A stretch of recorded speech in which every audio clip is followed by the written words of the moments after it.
We're going to be using a Robinair Cool Tech AC recovery machine. All the machines come with a manual, and it's a good idea to keep the operating manual with the machine at all times. That way, if you get a problem or you need to review how to do a function, you can turn to the table of contents, and that'll get you into the right section of the manual so that you can use the machine properly. We're going to turn the machine on. First thing we want to look at is how much refrigerant we have in the machine, and you can see that we have plenty of refrigerant, 13.21 pounds. We also are going to look at the high pressure gauge and the low pressure gauge, and that confirms now that there's no refrigerant in the system.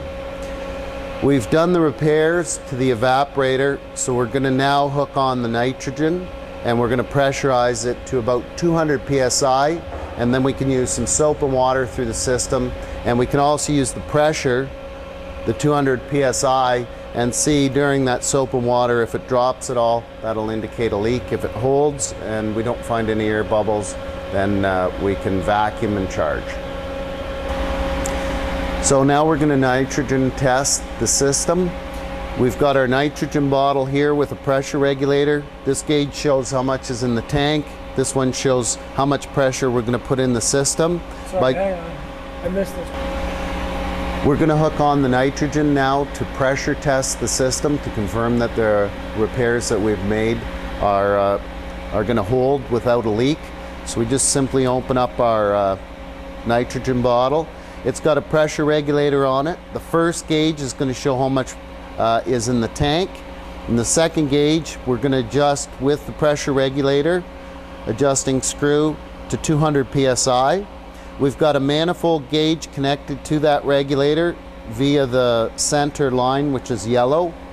And we're going to hook on, we've hooked into the system using the low pressure line. And we're just going to crack that line open and allow nitrogen to fill the system.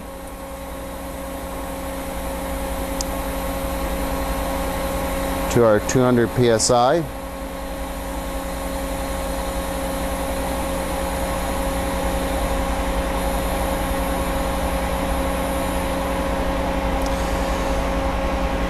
Now the system's full.